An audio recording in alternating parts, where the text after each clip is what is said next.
হাইরে একটা মানুষের সামনে যখন আজরাইল ফেরেশতাটা হাজির হয়ে যায়, আজরাইল ফেরেশতা হাজির হওয়ার আগে আমার আল্লাহ তাআলা আরো দুইজন ফেরেশতা ওই মানুষের সামনে পাঠায়।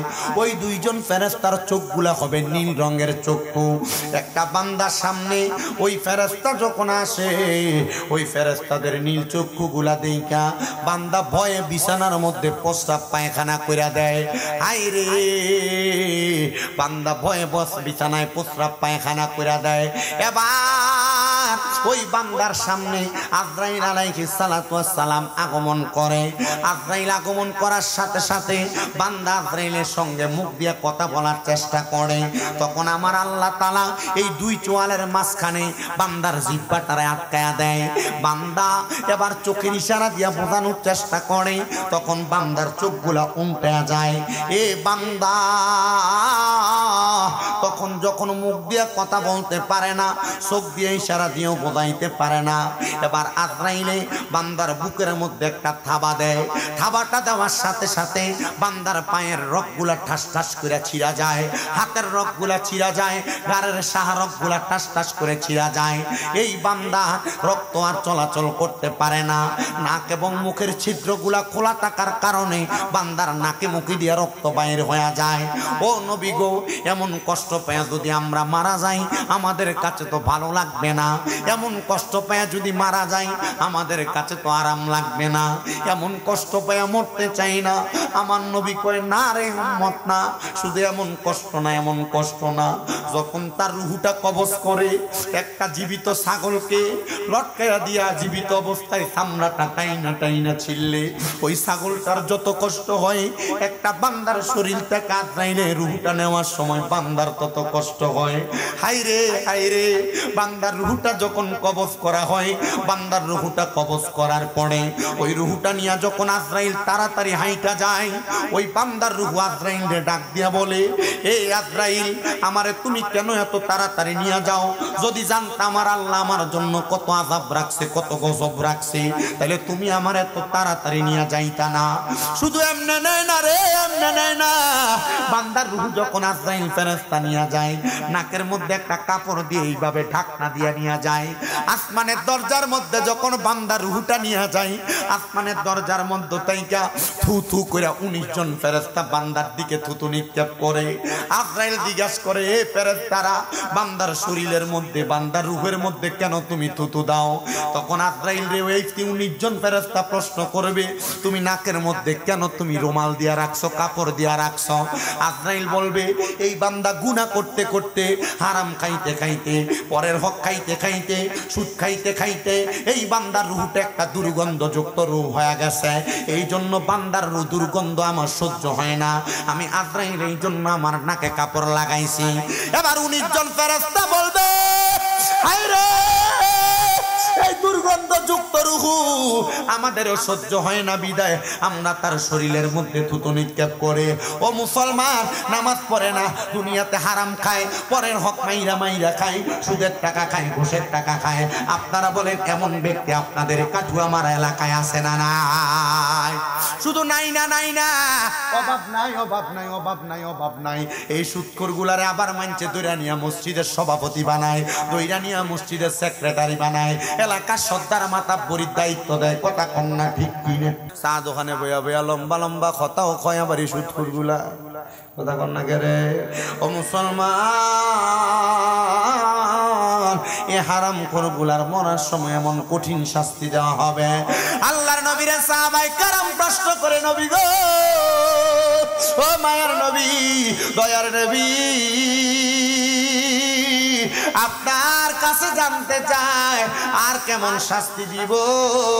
আমার নবী কই, উম্মত, ওই কবরের মধ্য থেকে যখন বান্দারে আলমে আরোহার দিকে বান্দার রুহু নিয়ে যাওয়া হবে, আসমানের দরজাগুলা বন্ধ থাকবে, জমিনের আসমানের ডাইনে বামে সামনে সকল দরজা বন্ধ। বান্দার জন্য একটাই ঠিকানা, ফি নারি জাহান্নামা খালিদিনা ফিহা। এর তিনটা কারণ, তিনটা কারণ, তিনটা কারণ আল্লাহ কোরআনুল কারীমে ওয়াজ করে শোনায়া দেয়। ইন্নাল্লাযীনা কাফারু মিন আহলিল কিতাবি ওয়াল মুশরিকিনা ফি নারি জাহান্নামা খালিদিনা ফিহা উলাইকা উলাইকা হুম শাররুল বারিয়া। আল্লাহ কয় নিশ্চয় যাহারা কুফরি করে, কুফরি বলতে কি বুঝেন? মনে করেন যারা কাফের তারাই মনে হয় কুফরি করে না। যারা চুরি করে জানে এটা চুরি করা গুনার কাজ, চুরি করা কুফরি। যারা জিনা ব্যভিচার করে এই জিনা ব্যভিচার করা কুফরি। যারা নামাজ পড়ে না তারা মনে করতেছে আমরা নামাজ পড়ি না, মনে হয় নরমাল চলতেছে। কিন্তু কেউ যদি মনে করে নামাজ না পড়লে গুনাহ হয় এটা আমি জানি, আল্লাহ আমার শাস্তি দিব, এই ভয় না করে কেউ যদি নামাজও ছাইরা দেয় এটাও কুফরি। ও মুসলমান, কুফরির মতো বড় বড় গুনাহগুলা করে। আল্লাহ কয় যারা মেন আহলিল কিতাব, এবং আহলে কিতাবের অন্তর্ভুক্ত বর্তমানে আহলে কিতাব পাওয়া যায় না। মুসা নবীর জামানা থেকে ঈসা নবী পর্যন্ত অনেক আহলে কিতাব ছিল। ওয়াল মুশরিকিনা, এবং যারা শিরিক করে মানে আল্লাহর সঙ্গে অংশীদারিত্ব করে, যারা মুশরিক বেঈমান। মুশরিক বলতে কারে বুঝেন? মুশরিক বলতে তারারে বোঝানো হয় যারা আল্লাহ ছাড়া কাউরে সেজদা দেয়, আল্লাহ ছাড়া কারোর কাছে মস্তক অবনত করে। আল্লাহ ছাড়া আছে না নাই? আছে না নাই? আল্লাহ ছাড়া কাউরে সেজদা দেওয়া যাবে না। আহলে সুন্নাত ওয়াল জামাতের আকীদা সেজদা পাওয়ার মালিক আল্লাহ। যারা মাজারে সেজদা দেয় এই ব্যক্তিগুলারে আপনারা ভালোবাসবেন না, মোহাব্বত করবেন না, মাজারে যাইবেন এটা আল্লাহ তাআলার পেয়ারা হাবিবের আদেশ। কিন্তু মাজারে যাইবেন জিয়ারতের উদ্দেশ্যে, সেজদা দেওয়ার কি কথা কয় না করে, সেজদা দেওয়ার উদ্দেশ্যে না। এ মুসলমান, আল্লাহ কইছে এই জন্য যারা কুফরি করে এবং আহলে কিতাব এবং যারা মুশরিক এদের জন্য ঠিকানা হইল ফিনারি জাহান্নাম খালিদিনা ফিহা, তারা চিরস্থায়ী জাহান্নামের বাসিন্দা। তারা কারা? আমার নবী আল্লাহর কোরআন থেকে কয় উলাইকা হুম শাররুল বারিয়া। তারা হইল দুনিয়ার সবচাইতে নিকৃষ্ট মানুষ, তারা হইল দুনিয়ার সবচাইতে বাজে মানুষ, তারা হইল দুনিয়ার সবচাইতে বাদ মানুষ। এবার সাহাবায়ে কেরাম কান্দে, ও মায়ের নবী গো, ও দয়ার নবীজি, আপনার কাছে জানতে চাই আপনি নবী বলেন না আরামে কে মরব, আরামে কে মরব, আরামে কে মরব? আমার নবী কই উম্মত আরামে মরব তো মুমিনরা। নবী গো মুমিন কারা? আমার নবী কই নিশ্চয়ই যাহারা ঈমান আনে ও আমিলুস সলিহাত, নেক আমল করে, উলাইকা হুম খায়রুল বারিয়া, তারা হইল দুনিয়ার সবচাইতে ভালো মানুষ। এই ওয়াজ আপনার কাছে ভালো লাগবে না, এই ওয়াজ আপনার কাছে পছন্দ হবে না। যদি আমি দুই একটা গজল গায়ে বিদায় নিয়ে চলে যাই হয়তো আপনি বলবেন হ্যাঁ হুজুরের গলা সুন্দর গজল গাইছে।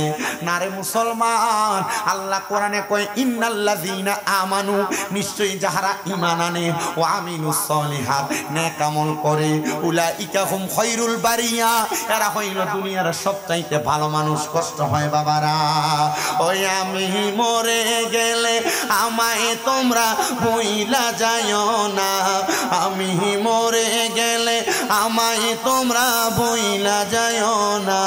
ডাইনে বামে মাটি আমার মাটির বিছানা, ডাইনে বামে মাটি আমার মাটির বিছানা, আমি চলে গেলে আমায় তোমরা ভুইলা যাইও না, আমি চলে গেলে না। ডাইনে বামে মাটি আমার মাটির বিছানা, ডাইনে বামে মাটি আমার মাটির বিছানা। ছেলে মেয়ে স্ত্রী সন্তান আছে যাহারা, জন্মের মতো বিদায় করে দিবে তাহারা। হায়রে ছেলে মেয়ে স্ত্রী সন্তান আছে যাহারা, জন্মের মতো বিদায় করে দিবে তাহারা। হায়রে একা রেখে চলে আসবে কেউ তো থাকবে না, হায়রে একা রেখে চলে আসবে কেউ তো থাকবে না। ডাইনে বামে মাটি আমার মাটির বিছানা, আমি চলে গেলে আমায় তোমরা বইলা যাইও না, আমি চলে গেলে আমায় তোমরা বইলা যাইও না। ডাইনে বামে মাটি আমার মাটির বিছানা, ডাইনে বামে মাটি আমার মাটির বিছানা। এ আমার কাটু আমার আর বাবা, এ হবিগঞ্জের চুনারুঘাটের মানুষ সুদূর কুমিল্লা থেকে আইসা আমি আপনাদেরকে বেঈমানের মরণের অবস্থা এবং ইমানদারের মরণের অবস্থার কথাটা বইলা দিয়া যাইতে চাই। বেঈমান কত কষ্ট পায়া মারা যাইব দেখছেননি, কিন্তু সাহাবাই কেরাম কান্দে, নবী গো মুমিনরা কেমনে মরব, এত কষ্ট পায়া মরব। আমার নবী কয় না না না, মুমিনরা এমন কষ্ট পায়া মরবে না। নবী গো কেন? কয় মুমিনের রূহ কবজ করার জন্য যখন আজরাইল আইব, আজরাইলে একটা না ৬০ দুগুণে কত, মুমিন বান্দার রূহ কবজ করার সময় ৮ জন ফেরেশতা মুমিন বান্দার রূহ কবজ করার সময় ৬০ জায়গা থেকে বাধা দিব। আজরাইল শুধু মনে করতেছেন আপনার রূহ কেমনে কবজ করব। আজরাইল সর্বপ্রথম রূহ নেওয়ার জন্য থাবাটা দেয় বুকটার ভিতরে। কোথায়? বুকটার ভিতরে।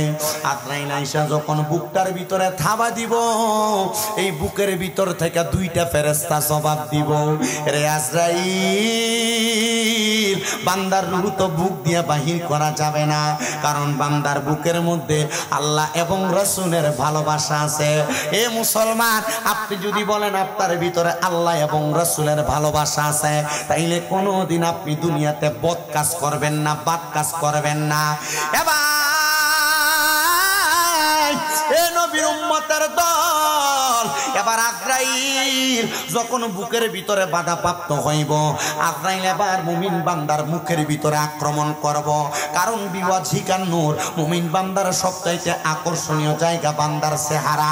এই চেহারাটার ভিতরে এমন ভাবে থাবা দিব রূহ নেওয়ার জন্য, এই মুখের ভিতর থেকে কপালের মধ্য থেকে ২টা ফেরেশতা বাধা হইয়া দাঁড়ায়া যাবে। আজরাইল, আমরা রূহ তো তুমি বুক দিয়া মুখ দিয়া বাহির করতে পারবা না। বলে কেন রে, কেন? বলে বান্দা ৫ ওয়াক্ত নামাজে এই কপালটা মাটির সাথে লাগায়া সুবহানা রাব্বিয়াল আলা বইলা বইলা আমার আল্লাহ তাআলার প্রশংসা করছে। এবার আজরাইল ফিরা যাবে। আজরাইল এবার বান্দার ডান দিক দিয়ে আক্রমণ করব। বান্দার ডান দিক দিয়া জবাব দিবে, হে আজরাইল, বান্দার ডান দিক দিয়া তো রূহ কবজ করা যাবে না। বলে কেন? কেন? বলে বান্দার ডান দিক দিয়া রূহ কবজ করবা কেমনে? আমরা হইলাম বান্দার দান এবং সাদকা, এই জন্য তুমি ডান দিক দিয়া রূহ কবজ করতে পারবা না। এবার আজরাইলে বান্দার বাম দিক দিয়া আক্রমণ করব। বাম দিক থেকে জবাব দিবে, রে আজরাইল, বাম দিক দিয়ে তো রূহ কবজ করতে পারবা না। বলে কেন রে, কেন? বলে বাম দিক দিয়ে হইলাম আমরা তার মা বাবার খেদমত। আজরাইল আমার আল্লাহর কাছে ফিরা যায়, আল্লাহ যতক্ষণ অনুমতি না দেয় আজরাইল ততক্ষণ ইমানদারের রূহ কবজ করে না। ও আল্লাহ, সাদরাতুল ইয়াকিন নামক একটা গাছ আছে, ওই গাছের মধ্যে আপনার আমার নামগুলা পাতায় পাতায় লেখা আছে। ওই গাছ থেকে যদি পাতাটা ছিঁড়া পইরা যায় আপনার মৌতের নিশানা জায়গা যায়। ও আল্লাহ, ইমামদারের মৌতের নিশানা জায়গা গেছে, রূহ তো এখনো কবজ করা যায় না। আল্লাহ বলবে, রে আজরাইল, বান্দা যারা মুমিন তারা তো মরার সময় কালেমা পড়ে মারা যাবে, এখন তো মুমিন বান্দার রূহ কবজ করতে পারবা না। এবার আমার আল্লাহ তাআলা আজরাইল পাঠানোর আগে ওই মুমিন বান্দার কাছে ২টা ফেরেশতা পাঠাইবো, কিন্তু মুমিন বান্দার আগে বেঈমানের রূহ কবজ করার সময় বেঈমান বান্দার সামনে ৩০০ কলা ফেরেশতা আইছে। মুমিনের সামনে যেই ফেরেশতা আসবে, দুলা যেমনে সাইজা বউ আনার জন্য বিয়া করতে যায়, মুমিন বান্দার সামনে ২টা রহমতের ফেরেশতা এমন দুলহানের মতো সুন্দর করে আসবে। জোরে কি সুবহানাল্লাহ বলবেন না? আমার কুমিল্লা আলিয়া মাদ্রাসার মুহাদ্দিস আব্দুর রাজ্জাক হুজুর যখন এই হাদিস আমরারে পড়ায়, হুজুর কান্দে। একটা হাদিস ৩ দিন একটানা পড়াইছে, কান্দে আর কই, হায় রে আল্লাহ, আমার জানি এমন মুমিনের মরণ দান করবনি। হায় রে আল্লাহ, আমরা জানি এমন মুমিনের মরণ দান করবনি। যদি কষ্টের মরণ দেয়, আমার শরীর থেকে চামড়াটি টাইনা টাইনা খুললে যে কষ্ট, এমন কষ্ট পামু। হুজুর আমরারে কয়, বাবা, আল্লাহর কাছে শুধু দোয়া করবা, আল্লাহ যেন আমার ইমানের সাথে মরণ দান করে, আল্লাহ যেন ইমানের সাথে মরণ দান করে। হে কাটু আমার আর বাবা, হে কাটু আমার আর মা, কত দুনিয়াতে রং বেরঙের জীবন কাটাইলা, কিন্তু ইমানের সাথে মরণ পাইবানি, এই কথাটা তো একটা বার তোমরা চিন্তা করলা না। এবার মুমিন বান্দার সামনে দুইটা ফেরেশতা মেশক আম্বরের আতর মুমিন বান্দার নাকের কাছে দিয়া দিব। ওই মেশক আম্বরের আতরের ঘ্রাণ পাইয়া মুমিন বান্দা ঘুমায়া যাবে। আরেকটা বান্দা মাথার মধ্যে হাত, আরেকটা ফেরেশতা বান্দার মাথার মধ্যে হাত বুলাইয়া দিবে। মুমিন বান্দা চক্ষু খুলবে, আল্লাহ বলবে রে আজরাইল, মুমিন বান্দা এখন চক্ষুটা খুলবে। মুমিন বান্দার জবান দিয়া কালিমা পড়বে। কালিমাটা যখন পড়বে মুমিন বান্দার মুখ দিয়ে একটা বাতাস বের হবে। বাতাসের মাধ্যমে মুমিন বান্দার রূহটা তুমি কবজ করে নিয়ে আসবা। হায় রে, আমি চিন্তা করলাম বাতাস যখন বের হবে, মুমিন বান্দার রূহ যখন আজরাইল হাতে নিবে, মুমিন বান্দার রূহটা যখন হাতে নিবে, আজরাইল কেমন ভাবে হাতে নিয়ে রূহটা রাখবে। আমার হুজুর কইতেছে, আমরার দেশে এক জাতের মাছ আছে, যেই মাছটার নাম বাইন মাছ। আপনারা কিতা কইন ওটারে? হাতে ধরলে থাকে না, ছালি দিয়া ধরা লাগে, শক্ত কইরা ধরবার লাগা। হুজুর কয়, মুমিন বান্দার রূহ যখন হাতে নিব রে, আজরাইল আস্তে আস্তে যাইব। মুমিন বান্দার রূহ জবাব দিব, রে আজরাইল এত আস্তে কেন যাও? তুমি যদি জানতা আমার আল্লাহ তাআলা আমার জন্য কত বড় নিয়ামত জান্নাত রাখছে, তুমি তো এত আস্তে যাইতা না, আরো তাড়াতাড়ি যাইতা। অনুরূপ ভাবে তাকে দেখেন, আগের বান্দা বেঈমানের রূহ যে নিছে, বেঈমানের রূহ নেওয়ার সময় বেঈমানের রূহটা কইছিল এত তাড়াতাড়ি যাইস না, যদি জানতে আমার লাগা কত কষ্ট, তাহলে তুই এত তাড়াতাড়ি যাইতি না। মুমিনের রূহ কয় তাড়াতাড়ি যাও, আমার জন্য আল্লাহ তাআলা নিয়ামত রাখছে। জোরে কন্যা সুবহান। লাশের লাইগা মসজিদের পাশে আমার কবর দিও, কইরায় আমার জায়গা হবে নি, আমার জায়গা হবে নি। আমার মরা লাশের লাইগা মসজিদের পাশে আমার কবর দিও, কইরায় আমার জায়গা হবে নি। আমি নিজে লিখছি, এটা একটু মহাব্বতে কইেন। এলাকাবাসী রে, আমি তোমরার ছেলে সন্তান, কয়দিনের লাগিয়া, মরার পরে সবাই আমায় যাবে রে ভুলিয়া। ওরে কষ্ট হইল 3.5 হাত, কষ্ট হইল 3.5 হাত, মাটি দিও কইরায় আমার জায়গা হবে নি, আমার জায়গা হবে নি। আমার মরা লাশের লাইগা মসজিদের পাশে, আমার মসজিদের পাশে আমার কবর দিও, কইরায় আমার জায়গা হবে নি। জগৎবাসী রে, আমি যেদিন যামু মারা দুনিয়া ছাড়িয়া, রঙিন জামা কাপড় সবই নিবারে খুলিয়া, আরে সাদা মার্কিন কাপড় আমায়, সাদা মার্কিন দিও রে পরায়া, আমার জায়গা হবে নি, আমার জায়গা হবে নি। আমার মরা লাশের লাইগা মসজিদের পাশে আমার কবর দিও, কইরায় আমার জায়গা হবে নি। জগৎবাসী রে, আমি যেদিন যাব মারা দুনিয়া ছাড়িয়া, ভাই বন্ধু আত্মীয় স্বজন যাবে রে ভুলিয়া। জগতে বাসী রে, আমি যেদিন যাব মারা দুনিয়া ছাড়িয়া, ভাই বন্ধু আত্মীয় স্বজন যাবে রে ভুলিয়া। তোমরার দুয়ার মাঝে শরীক, তোমরার দুয়ার মাঝে শরীক রাখিও করিয়ায়, আমার জায়গা হবে নি, আমার জায়গা হবে নি। আমার মরা লাশের লাইগা মসজিদের পাশে আমার কবর দিও কইরাই আমার জায়গা হবে নি। এ মুসলমান, মরার পরে দোয়া ছাড়ার কিছু নাই, দোয়া ছাড়ার কিছু নাই, দোয়া ছাড়ার কিছু নাই। আমার ঘরের ভিতরে আপনাদের রিপন হুজুর কয়, হুজুর আমরা মাহফিলটা নিশ্চিন্তে করতে পারি, আমরা এই মাহফিলের মাইক এবং প্যান্ডেলগুলো একজনের ফ্যামিলির লোকরাই দিয়া দিত। উনি মারা যাওয়ার পরে ওনার সন্তানরা কইছে আমরার বাপ মারা গেছে, আমরাই তো একা দিয়া দিব, আমরার বাপেরটা আমরা ধরে রাখতাম। আমি জানি না তারা কতদিন পর্যন্ত এটা ধরে রাখতে পারবে। আমি এমন যাদের মা হারা বাবা হারা তোমরার কাছে বলবো, তোমরার মা বাপ কবর থেকে তোমরার কাছে কিছু চায় না, এমন কয়েকটা বালা বালা কাম চায়। এবার মুমিন মুসলমানের মরণ মরণ মরণ রুহুটা কইব আমার এত তাড়াতাড়ি নিয়ে যাস না, আমার আল্লাহ তো আমার জন্য নিয়ামত রেডি করে রাখছে। হে আমার কাটু, আমার আর বাবা, ওই রুহুটা এবার যখন ফেরেশতা লইয়া যাইব, 19 জন ফেরেশতা আগের মানুষটারে কি দিছিল, কিন্তু এবার আজরাইল যখন ইমানদারের রুহু নিয়ে যাইব, ওই ফেরেশতারা এবার থুতু দিবে না।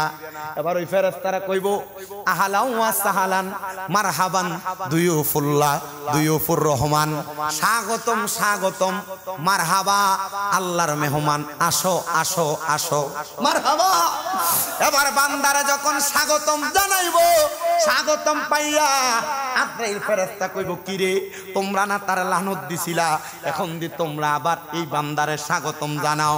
বলে বান্দার শরীরের মধ্যে থেকে মেশক আম্বরের ঘ্রাণ আসতেছে। বলে কেন? বান্দা নামাজ পইরা ওযু কইরা শরীর পবিত্র বানায়া হালাল খাবার খায়া বান্দার দেহটারে পবিত্র দেহ বানাইছে, বান্দার রুহুটারে একটা দামি রুহু বানাইছে। হায় রে, আপনি আপনার বিবেককে প্রশ্ন করেন, আপনার বিবেকের প্রশ্ন কেন অন্য কেউ আপনারে করবে? আপনার বিবেকরে জিগান, আপনার বিবেকটারে জিগান, আপনার দেহের মধ্যে হালাল আছে না হারাম আছে? আপনি আপনার এই রুহুটারে হাক্কানি রুহু, আপনার রুহুটারে মেশক আম্বরওয়ালা রুহু বানাইতে পারছেন কিনা?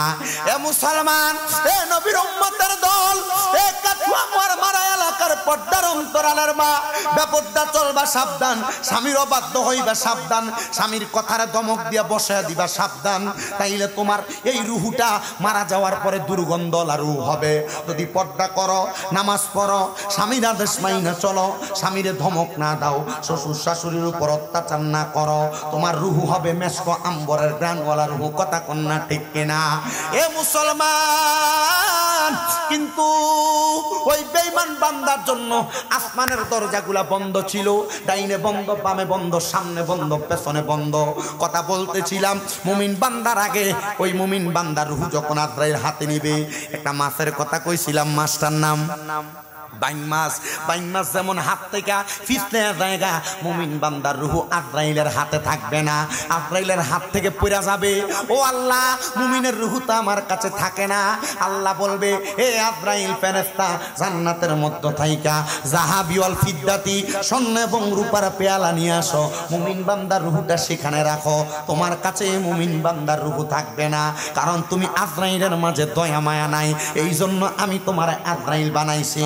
তুমি কষ্ট দিয়া মানুষের রুহু কবজ করো। আজরাইল এবার মুমিন বান্দার রুহুটারে স্বর্ণ রূপার পেয়ালার মধ্যে রাখবে, স্বর্ণ রূপার পেয়ালার মধ্যে মুমিন বান্দার রুহু থাকবে না। আসমানের চারদিকের দরজা খোলা, আল্লাহ কোন জায়গায় নিয়ে মুমিন বান্দার রুহুটা রাখবো? আমার আল্লাহ বলবে, যেই জায়গায় মন চাই সেই জায়গায় মুমিন বান্দার রুহু রাখতে পারো। তবে না না না, এ আজরাইল স্মরণ করো ওই আয়াতের কথা, আমি আল্লাহ ঘোষণা করলাম, ওয়ালা তাকুলু লিমান ইউকতালু ফি সাবিলিল্লাহি আমওয়াত বাল আহইয়াউ ওয়ালাকিন লা তাশউরুন। জবানটা খুইলা জোরে জোরে কোন সুবহানাল্লাহ। আল্লাহ বলবে, রে আজরাইল, আজরাইল স্মরণ করো, আমি আল্লাহ কইছি, যারা আমি আল্লাহর রাস্তায় চলে আসে তারা মরে না, তারা ঈমানদার, মরছে না। আমি না কইছি বাল আহইয়াগুন, তারা জিন্দা। তাদেরকে যারা মরা বলে ওয়ালাকিন লা তাশউরুন, এরা নির্বোধ, এরা বোকা, এরা বোঝে না। নাসিরউদ্দিন সিফা সালার মরে নাই, মরে নাই, মরে নাই। যদি মইরা যাইতো উত্তরে দক্ষিণে মাটি দেওয়ার পর ঠাডা মাইরা পুষবে, আর পশ্চিমে হইতো না। বড় বড় অলিরা মরে নাই, এরা মরে নাই, মরে নাই। এরা এদের মাজারের মধ্যে, রওজার মধ্যে আল্লাহ তাআলার ইবাদত করে। সারা বাংলাদেশে যখন মাজার ভাঙতেছে, আমি শামীম রাজা বলছিলাম এই মাজার ভাঙার পক্ষে। সব সুন্নি আলেমরা মাজার ভাঙার বিরুদ্ধে বলছে। আমি কি লাগা মাজার ভাঙার পক্ষে বলছি জানেননি? আমি চিন্তা করছি, হাইরে মাজার তো তারা ভাঙে না, উপর রাস্তরণে না ভাঙে। আমি কইছিলাম মারকুট যদি হইয়া থাকস, মাজারের একবারে নিচ পর্যন্ত ভাঙ্গা দেখা। যেই জায়গায় যাইবি, যদি আল্লাহর ওলি সত্য হয়, হক হয়, ওই জায়গায় জিন্দা পাবি, তাজা পাবি। পুরাটা ভাঙ্গে নাই, পুরাটা ভাঙ্গে নাই, পুরাটা ভাঙ্গে নাই। ভাঙলে পাইতা মজা।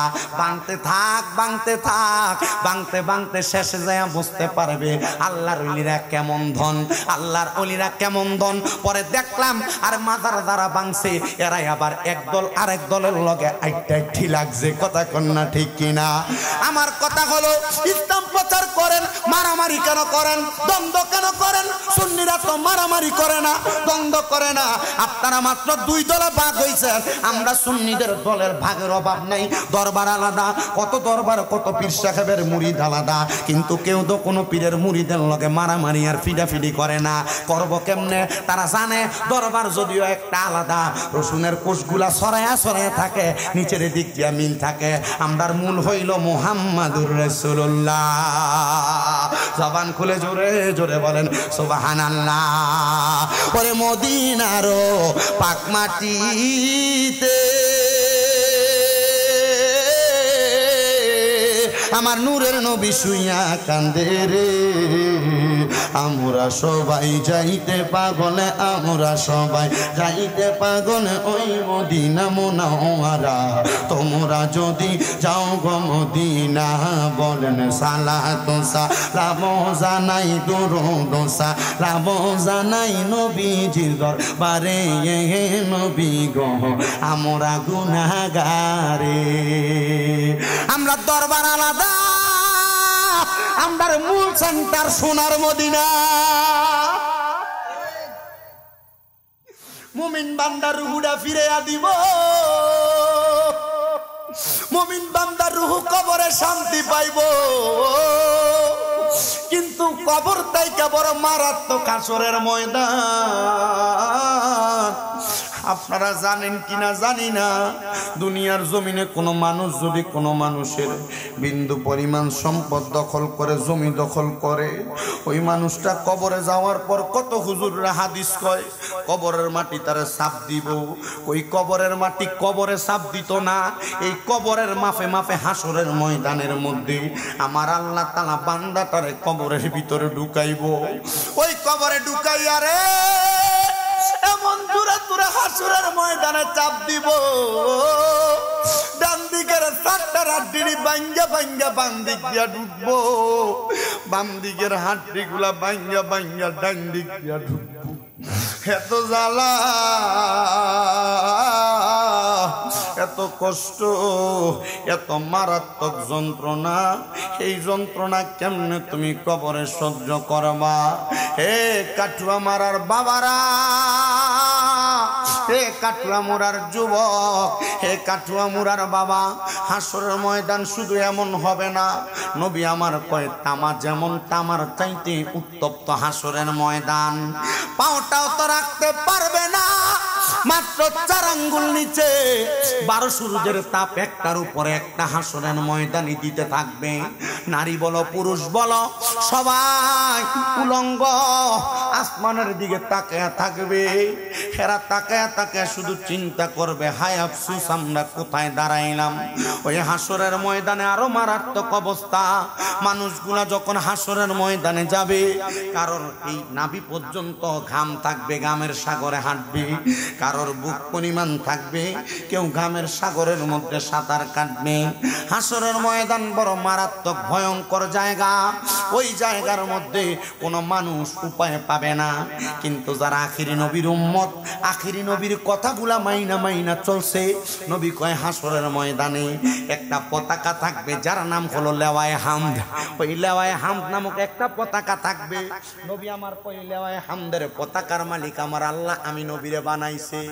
এই লেওয়ায়ে হামদের পতাকাটা আমার নবী কয় পুরা হাসরের ময়দানের মানুষের উপরে 12 সূর্যের তাপ পড়বে, আর মানুষ তাকে দেখবে আমি নবীজির মাথা মুবারকের উপরে লেওয়ায়ে হামদের পতাকাটা।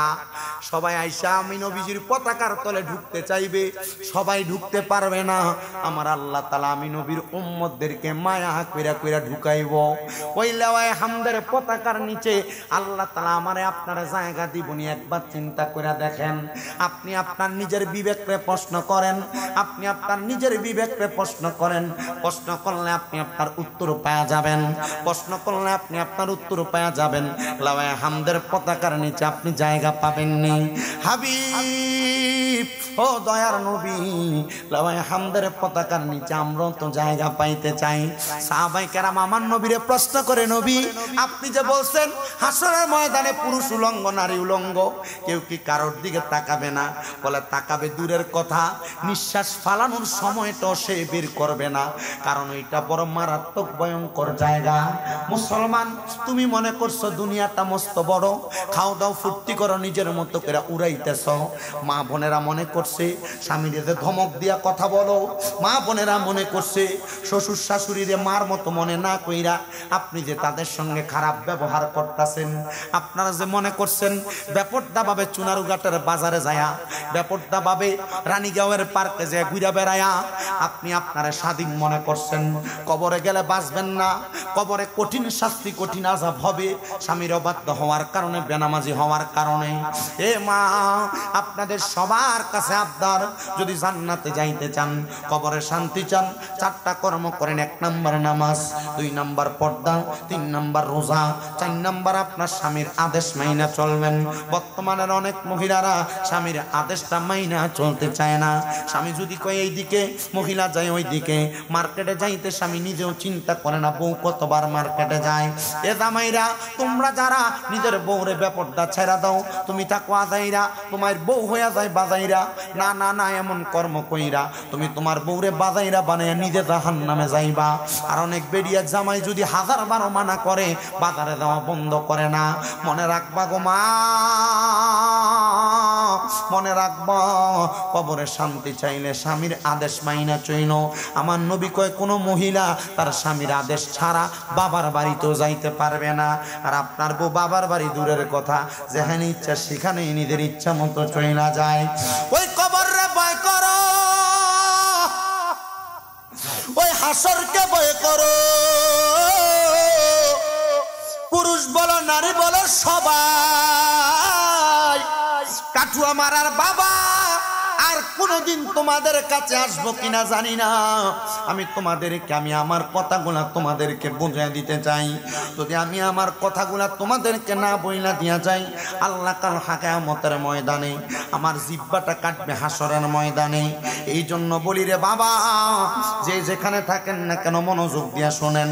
মুমিন বান্দার সর্বশেষ হাসরের ময়দান কায়েম হওয়ার পরে ঠিকানাটা কি জানেননি? সাহাবায়ে কেরাম কয় নবী কি ঠিকানা? আমার নবী কয় মুমিন বান্দার ঠিকানা হইল ওমা আল্লাহ যেন কবুল করে, জোরে কোন আমিন। এবার আল্লাহর নবী রাহমাতুল লিল আলামিন নবী, সাহাবায়ে কেরাম কয় নবী গো মুমিন রে কি পুরস্কার দিব? আমার নবী ডাক দিয়া কয় জাযাউহুম ইনদা রাব্বিহিম জান্নাতু আদনিন তাজরি মিন তাহতিহাল আনহার আল আনহারু খালিদিনা ফিহা আবাদা রাদিয়াল্লাহু আনহুম ওয়া রাদু আন যালিকা লিমান খাশিয়া রাব্বা। জবান খুলে জোরে জোরে বলেন আল্লাহু আকবার। আমার নবী আল্লাহর কোরআন থেকে শোনায় দেয়, জাযাউহুম ইনদা রাব্বিহিম, আমার আল্লাহর পক্ষ থেকে তাদেরকে পুরস্কার দেওয়া হবে, জাযা দেওয়া হবে, প্রতিদান দেওয়া হবে। জান্নাতু আদন, ওই পুরস্কারটার নাম হলো জান্নাতুল আদন। সাহাবায়ে কেরাম কই নবী গো, জান্নাতুল আদনটা আবার দেখতে কেমন? আমার নবী কয় তাজিরি, বড় সুন্দর। সুবহানাল্লাহ কন্যা। আমার নবী কয় তাজিরি, বড় সুন্দর। তাহতিহাল আনহার, ওই জান্নাতের নিচে দিয়ে একটা নদী প্রবাহিত হবে। ওই নদীর মধ্যে আমার আল্লাহ তাআলা 4 প্রকারের মজার মজার পানি রাখবো। একটা কাউসারের পানি, একটা সারাবান তাহুরা, আর একটা জান্নাতের দুধ, আর একটা জান্নাতের মধু। ওই পানি আবার 4 প্রকারের মানুষ পান করব। ওইদিকে বাড়াইলাম না ওয়াজটা। হে বাবারা, হে বন্ধুরা, মনোযোগ দিয়া বয়ানটা শ্রবণ করো। শেষ সময় আল্লাহর নবী রে সাহাবায়ে কেরাম কয় নবী গো, ওই জান্নাতের মধ্যে মুমিনরা কতদিন থাকবো? আমার নবী কয় ওই জান্নাতের মধ্যে মুমিনরা থাকবো খালিদিনা ফিহা, চিরস্থায়ী বাসিন্দা হইয়া থাকবো। কিন্তু ফিহার পরে একটা শব্দ লাগাইছে আবাদা। আমার নবী ডাক দিয়া কয় উম্মত, আমার আল্লাহ আবাদা কেন দিছে জানোনি? আমার আল্লাহ কইছে এরা জান্নাত থেকে বের হতে চাইবে না। এত মজা কি লাগা বাইরে হইতো চাইতো না জানোনি? উম্মতে মুহাম্মদীর জন্য জান্নাতের ভিতরে আল্লাহ তাআলা সর্বনিম্ন 40টা করে হুর রাখছে বউ হিসাবে। সুবহানাল্লাহ জোরে। কয়টা বউ দিব জান্নাতে? 40টা। অনকালা কয়টা? তবে শর্ত হইল ঘরের বউটা থাকতে অন্য কোন বউয়ের দিকে চোখ দেওয়া যাইতো না। পোলাপান বিয়ার আগে অন্য কোন মাইয়ার দিকে চোখ দেওয়া যাইতো না। জান্নাতে গেলে বউ পাইবা 40টা। আবার কেউ যদি দুনিয়ার জমিনে তার বউরে গালি না দেন এবং না মারে, গালি না দেয় এবং দেখতেছেনি, এই ও যদি কোন জামাই কোনদিন তার বউরে না মারে এবং গালি না দেয়, আল্লাহর নবী কয় ওই জামাই লেগে বইব 70টা। কয়টা? কয় না কয়টা? ওই জামাই কবরে গেলে বউ পাইব 70টা। আমার নবী যখন এই কথা কইছে, পর্দার আড়াল থেকে মহিলার কান্নার আওয়াজ শুনে আমার নবী কয় কি গো মহিলারা কান্দ কেন? নবী গো, আমার জামাইরে আল্লাহ তাআলা কবরে গেলে 70টা বউ দিব, আমরা কি করছি? আমার নবী কয় তুমিও যদি কোনোদিন তোমার জামাইরে এই বড় পিটাই করে কয় না জামাইরে মাঝে মাঝে গোলামের পুত্রে গালি দেয় না, খোদার গজব করে কয় না? যদি কোনো মহিলা তার জামাইরে গালি না দেয়, বদদোয়া না দেয়, গজব না দেয়, আমার নবীকে আমি জাহান্নামের ভিতরে 3 প্রকারের নারী দেখছি। এক প্রকার যারা পোশাক পরে উলঙ্গ ছিল, ওই যে টাইট ফিটিং কাপড় পরে যে মহিলারা দুনিয়ার জমিনে পোশাক পরে উলঙ্গ ছিল। 2 প্রকার ওই মহিলারা আমি জাহান্নামে দেখছি, যে মহিলার মাথার চুলগুলা ওটার কুজের মতো ওঁচা ছিল, ওই যে ইন্ডিয়া মাথার চুল বাইর করে রায় কপালে এনে মাথার চুল হয়েছে পাহাড়ের মতো।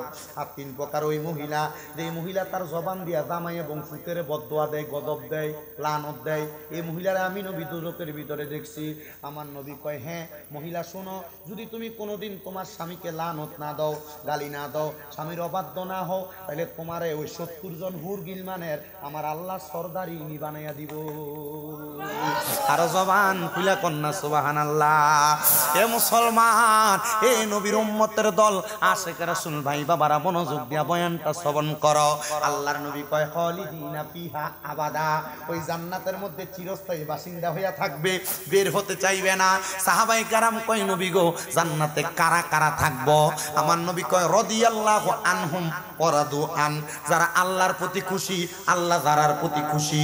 আপনি কি কাজ করলে আল্লাহ খুশি হবে, আপনি আপনার বিবেককে প্রশ্ন করেন। আমার নবী কয় শুধু তাই নয়, যালিকা লিমান খাশিয়া রাব্বা, যারা আল্লাহর সবচাইতে বেশি ভয় করে তারাও ওই জান্নাতে থাকবো। এ মুসলমান, এ নবীর উম্মতের দল, তোমার মা বাবা তোমার লাখ লাখ টাকা সম্পদ দিয়া গেছে, এখন কবরে। ওই মা বাপটি জান্নাতের ভিতরে আছে না জাহান্নামে আছে, তুমি সন্তান জানো না? তোমার বাবা তোমারে কামাই করে খাওয়াইতে যাইয়া কত ওয়াক্ত নামাজ ছাড়ছে, কবরের ভিতরে যে বাপ সই লাগেছে, ওই বাপের খবর তো তুমি ফুতে লইছো না, বাবা কবরে কেমন আছে? ওই আব্বা কত নামাজ ছাড়ছে, তুমি ফুতের লাইগা আজকে ওই আব্বা গান অন্ধকার কবরে। এ সন্তান রে, দুপুর বেলা তুই সন্তান রে গোসল করাইতে যা, কত জোহরের নামাজ তোর মার কাজা হইছে, ওই মা কবরে কেমন আছে তুমি সন্তান একবারও তো জানো না। সন্তানের দল আবদার জানাই তোমাদের কাছে, ওই মা যে কবরে, ওই বাবা যে কবরে, একটা বারো ওই মা বাবার কথা চিন্তা করো না। আমার আল্লাহ তাআলা যদি মা বাপরে কবরে আটকায়, হাসরে আটকায়, তোমার মা বাবা কেমন জবাব দিব? এ সন্তান অনেকে আছেন এই মজলিসের মধ্যে, ওই মা বাবা বেঁচে আছে, মা বাপ যদি বাচ্চা থাকে এদেরকে একটু যত্ন করেন, আল্লাহ যেন আপনার কবর হাসর মিজান ফুলসের আপনার বড় আরামদায়ক বানায়া দেয়।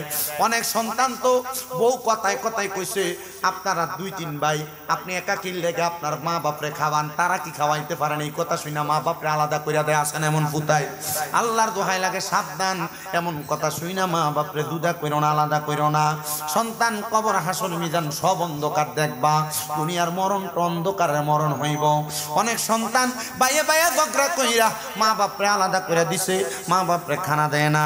দেও পারলে তোমার পাওটা আমার সামনে দাও, আমি আমার জিহ্বাটা দিয়া তোমার পাওটা পরিষ্কার করে দেই। তবুও ওয়াদা করবা এখান থেকে বাড়ি যে যদি মা বাপরে আলাদা করে থাকো, কখনো ধমক দিয়া থাকো, বাড়িতে যে মা বাবার পা গুলার মধ্যে ধরবা, ধরে কইবা মা আল্লাহর রাস্তা আমারে মাফ করে দেন, বাবা আল্লাহর রাস্তা আমারে মাফ করে দেন। যতক্ষণ পর্যন্ত মা বাপ মুখ দিয়ে বলছে মাফ করে দিছি, ততক্ষণ পর্যন্ত মা বাবার পাও ছাড়বা না। বলে হুজুর কেন? আজকের মাহফিল কবুল হবে কি হবে না এটার গ্যারান্টি কেউ দিতে পারবে না, তবে আমি একটা গ্যারান্টি দেয়া যায়, আগামীকালকে যদি দেখো দোকানে বৈশা কোনো মুরব্বী বাবারা বলতেছে হ্যাঁ শামিম রেজা কুমিল্লা থেকে আইসা আমরার ফুলা ফাইনারে বলে দিয়া গেছে আপনার পায়ে ধরে মাপ চাইতে, আমার ফুতে বাড়িতে যে আমার পায়ে ধরে মাপ চাইছে, কিন্তু ওই ফুতে কোনোদিন আমি বাপের লগ অন্যায় করে নাই, মনে করবা মাহফিল কবুল। কেন জানো? কারণ ওই মা বাপ খুশি হইলে আল্লাহ খুশি, আল্লাহ খুশি হইলে তো মাহফিল এমনি কবুল হইব। এই জন্য অন্যায় করো আর না করো, বাড়িতে যে মা বাবার পায়ে ধরে মাপ চাইবা, লগে বাবা বইয়া থাকলে এখনই পারলে পায়ে ধরে মাপটা চাইয়া লাইবা, আব্বা আমারে মাফ করে দেন, আম্মা আমারে মাফ করে দেন। যতক্ষণ না বলছে মাফ করে দিছি ততক্ষণ পাও চাইরো না। অনেকে চিন্তা করে হুজুর যাদের বাড়িতে বাবা আছে তারা বাড়িতে যাইয়া বাবার পায়ে ধরে মাপ চাইব, আমার তো আব্বা নাই, আমার আব্বা তো অন্ধকার কবরে, আমি কার পায়ে ধরে মাপ চাইব? হুজুর যাদের বাড়িতে মা আছে তারা বাড়িতে যাইয়া মার পায়ে ধরে মাপ চাইব, আমার তো মা নাই, আমি কার পায়ে ধরে মাপ চাইব? এ সন্তান একটাবার চিন্তা করে দেখো, ওই মা বাপ যদি বাইচা থাকতো, মা বাপরে যদি খাওয়াইতা, প্রতি মাসে 1000 টাকা করে মা বাপের জন্য ফল কিনলে 12 মাসে 12,000 টাকা খরচ হয়ে যাইতো। মা বাপ যদি বাইচা থাকতো, ওষুধ খরচ যদি চালাইতা, আব্বা আম্মার পেছনে যদি মাসে 2000 টাকা করে ওষুধ খরচ লাগতো, তোমার 12 মাসে 24,000 টাকা মা বাবার পেছনে খরচ হয়ে যাইতো। আব্বা আম্মা তোমার যে বাড়ি গাড়ি দিয়া গেছে, ওই বাড়িটার মধ্যে যদি তুমি ভাড়া থাকতা, মাসে 5,000 টাকা করে ভাড়া দিলে তো 12 মাসে 60,000 টাকা ভাড়া লাগতো। মা বাপ কবরে শুয়া রয়েছে, তোমার কাছে ভাড়াও চায় না, খানাও চায় না, টাকাও চায় না, পয়সাও চায় না। মা বাপ চায় আমার ফুতে দুনিয়াতে আমার জন্য এমন কোন নেক কাজ করুক, ওই মা বাপের জন্য দোয়া চাও।